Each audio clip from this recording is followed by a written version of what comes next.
আসসালামু আলাইকুম viewers, welcome back to my channel. সবাই কেমন আছেন? আশা করছি অনেক অনেক ভালো আছেন। আরও একটি নতুন রেসিপি নিয়ে চলে এসেছি। আজকে আমি আপনাদের সাথে শেয়ার করব খুবই মজার, মুখে স্বাদ লেগে থাকার মতো ডিম দুধের লাচ্ছির রেসিপি। আর এটা কিন্তু অনেকেরই এখনও অজানা যে ডিম আর দুধ দিয়ে এত সুন্দর লাচ্ছি তৈরি করা যায়। তো যারা এখনও বাসায় ট্রাই করেননি তারা কিন্তু অবশ্যই একবার হলেও ট্রাই করবেন। অসম্ভব মজার হয়ে থাকে এই ডেজার্টটা। তো চলুন দেখে নেওয়া যাক মূল রেসিপিটা। ফার্স্টেই আমি একটা মিক্সিং বোল নিয়েছি আর এখানে আমি দুটো ডিম ভেঙে নিচ্ছি। তো আপনারা যদি এই ডেজার্টটা বেশি পরিমাণে বানাতে চান তাহলে অবশ্যই ডিমের পরিমাণটা বাড়িয়ে নেবেন।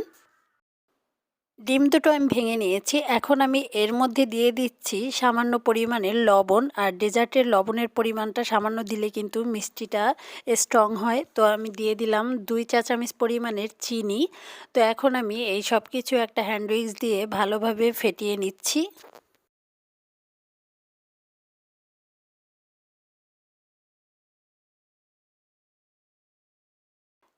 ডিমটাকে আমি ভালোভাবে ফেটিয়ে নিয়েছি। এখন এটা একটা সাইডে রেখে দিচ্ছি। আর চুলায় একটা প্যান বসিয়ে দিলাম। এর মধ্যে আমি দিয়ে দিচ্ছি 1/2 লিটার পরিমাণের দুধ। তো এখন আমি আরও দিয়ে দিচ্ছি চিনি। এখানে আমি 1/2 কাপ পরিমাণে চিনি দিয়েছি। চিনিটা আপনাদের টেস্ট অনুযায়ী দিয়ে নেবেন। দিয়ে দিচ্ছি 1/4 কাপ পরিমাণের গুঁড়ো দুধ।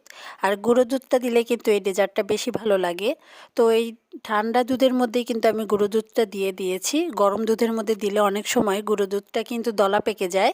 তো এই জন্য সব কিছু ঠান্ডা দুধের সাথেই ভালোভাবে মিশিয়ে আমি চুলাটা জ্বালিয়ে দিচ্ছি। এখন আমি দিয়ে দিচ্ছি দুটো দারুচিনি, দিয়ে দিচ্ছি 3 টুকরো এলাচ। তো এটা দিলে কিন্তু খুব সুন্দর একটা ফ্লেভার আসে। তো আপনারা চাইলে কিন্তু এলাচটা গুঁড়ো করেও দিতে পারেন। এখন আমি সব কিছু একটু নেড়ে চেড়ে নিচ্ছি আর 2 থেকে 3 মিনিটের মতো আমি দুধটাকে জাল করে নিচ্ছি। দুধটাকে ভালোভাবে জাল করে নিলে কিন্তু এই ডেজার্টটা ভালো লাগে বেশি। তো দুধটা যখন ঘন হয়ে আসবে ঠিক ওই পর্যায়ে আমি এর থেকে দারুচিনি আর এলাচটা তুলে নিচ্ছি।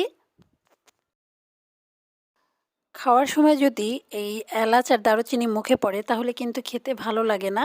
তো এখন আমি এই উঠিয়ে নেওয়ার পরে দিয়ে দিচ্ছি ডিমের মিশ্রণটা। তো একটু উপর থেকে দিতে হবে আস্তে আস্তে করে, আর এটাকে নেড়ে নিতে হবে। আলতোভাবে নেড়ে নিতে হবে যাতে এটা একেবারে গলে না যায়, আর তাহলে কিন্তু সেমাইটা বোঝা যাবে না। তো উপর থেকে আমি আরও কিছুটা দিয়ে দিচ্ছি। একটু উপর থেকে দিলে কিন্তু এই সেমাইটা খুব সুন্দরভাবে হয়। দেখতেই পাচ্ছেন অনেকটা কিন্তু উপরে ভেসে উঠেছে। তো আমি একইভাবে দিয়ে দিয়েছি সবটুকু, আর একটু নেড়ে দেব মাঝে মাঝে। তো একটু হালকা করে নেড়ে নিতে হবে। দেখতেই পাচ্ছেন এর মধ্যে কিন্তু কোনো সেমাই নেই, তারপরেও কিন্তু সেমাইয়ের মতো হয়ে গেছে ডিমটা। তো এইভাবে কিন্তু হালকা হালকা করে নেড়ে দিতে হবে, বেশি নেড়ে দেওয়া যাবে না। তো আমি কিছুক্ষণ পর পর একটু একটু করে নেড়ে দিচ্ছি। এই পর্যায়ে কিন্তু পুরোপুরি হয়ে গেছে, আর উপরটা দেখেই হয়তোবা বুঝতে পেরেছেন যে কতটা পারফেক্ট হয়েছে ডিম দুধের এই লাচ্ছিটা। তো আমি নামিয়ে এটাকে সার্ভ করে নিয়েছি। রিয়েলি অসম্ভব মজার হয়েছিল এই ডিম দুধের লাচ্ছিটা। অবশ্যই বাসায় একবার হলেও তৈরি করবেন, তা না হলে কিন্তু আফসোসটা থেকেই যাবে। ছোট বড় সবার কাছেই কিন্তু এটা অনেক বেশি ভালো লাগবে। আমার বাসার সবার কাছেই অনেক ভালো লেগেছিল। তাই অবশ্যই আপনারাও বাসায় ট্রাই করবেন, অনেক ভালো লাগে।